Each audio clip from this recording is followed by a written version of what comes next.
For decades, Ethiopia has been synonymous with chronic famine and hunger. Even today, at least 5 million people depend on food aid to survive. But a growing number of foreign investors are discovering a little-known fact about this East African nation. Ethiopia has vast acres of fertile, arable land. I want to welcome you all, in particular our guests from Japan and Pakistan and India. Recently in the capital, Addis Ababa, local officials for a Saudi investor announced a partnership to vastly expand a commercial farm in western Ethiopia, aiming to produce 1 million tons of rice per year. This contract, which we are going to sign today, is the first step in achieving our overall goal of 1 million ton per annum. So for us, it is a cornerstone. I think others will follow as well. Others, mostly investors from the Middle East and Asia, have already come here and to several other African countries. Over the past 2 years, by some estimates, 50 million acres of African farmland was leased to foreigners for up to 99 years. That's about twice the arable land in all of Germany. To lease land in Ethiopia is cheap and there's lots of it. So why aren't local farmers growing more? Esaias Kebede with the government's Agriculture Investment Agency says they lack technology and money and use only a fraction of the 74 million hectares, 180 million acres of land. Almost 74.5 million hectares of land which is suitable for agriculture. From this total, only 15 million hectares of land, 15 million hectares of land which is cultivated by small-scale farmers. And the production and the productivity is very low due to technology. Most of our farmers are plowing with ox. That's in sharp contrast to the carefully irrigated and fertilized commercial farms, like this one owned by a Saudi group. It raises specialized crops, melons, green beans, radishes, artichokes. 300 people work here. Most are subsistence farmers themselves, and for some, employment has improved life, even allowed for a bit of dreaming. Previously, we couldn't afford vegetables. It used to be a novelty. Now we eat them regularly. I would like to invest in my kids' education. I never got an education. That's why I'm in the state I'm in today. I'm continuing to receive knowledge. If I'm lucky enough to get married, I'll start a family and hopefully with some seed money, start a farm like this one.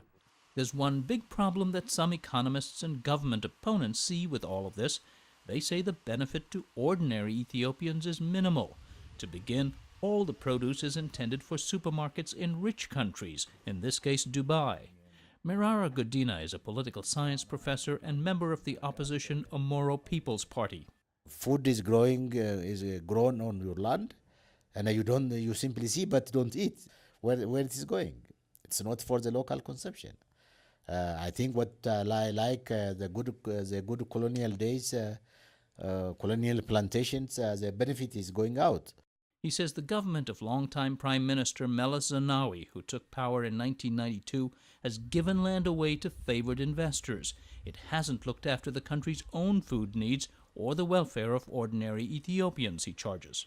For example, proper compensation to the local people, in terms of bringing development to the local people, in terms of bringing real employment to the local people, and also in terms of retaining the food, some of the food for the internal consumption. Instead, he says commercial farms displace small peasant growers and herders.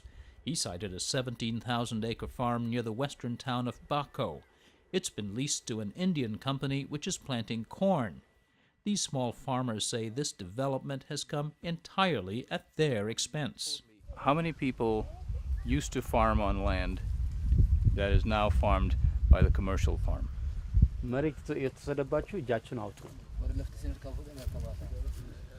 Wedajo Gobana spoke for the group. This land has been in our families for centuries. We were growing oil seeds, tafe, and grain for our animals to sustain ourselves. They offer jobs only to those who would accept 10 beer.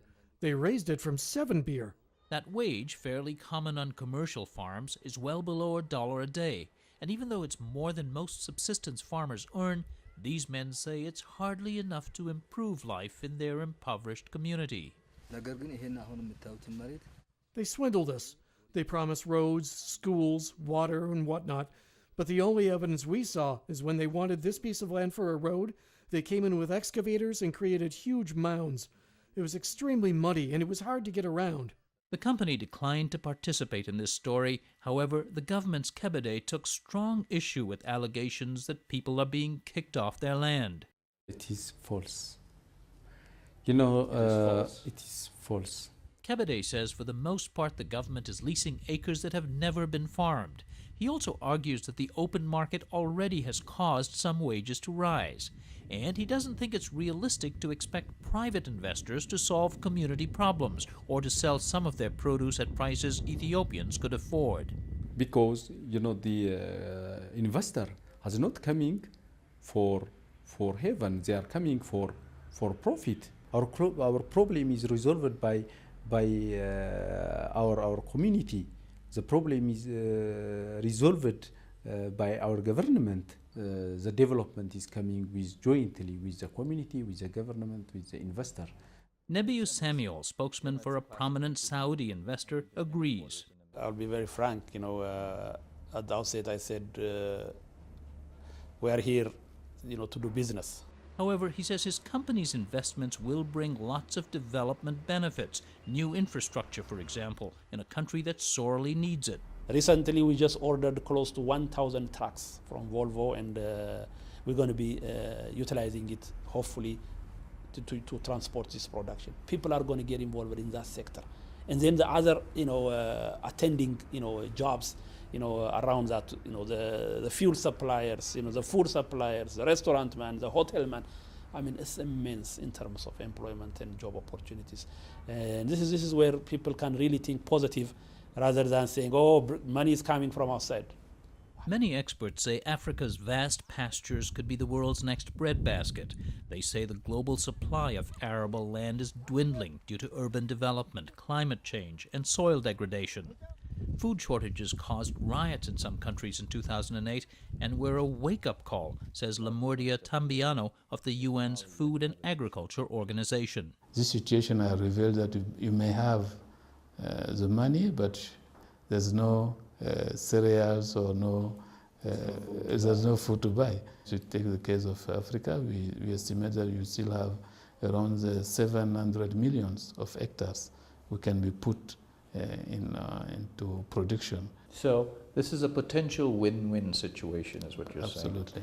But he says the history of deals for natural resources in Africa is not reassuring. In sub-Saharan Africa, you have a number of cases where pieces of forest have been allocated to foreigners, and they don't respect, for instance, the indigenous living conditions. They don't treat the people who are in this land appropriately. They don't have any gain.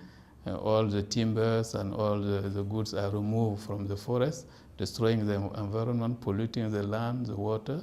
His agency is drawing up a code of conduct to make such farmland deals more equitable to all parties. The document will merely be advisory, but he says it will shine a spotlight on the biggest scramble for African land since this continent was colonized.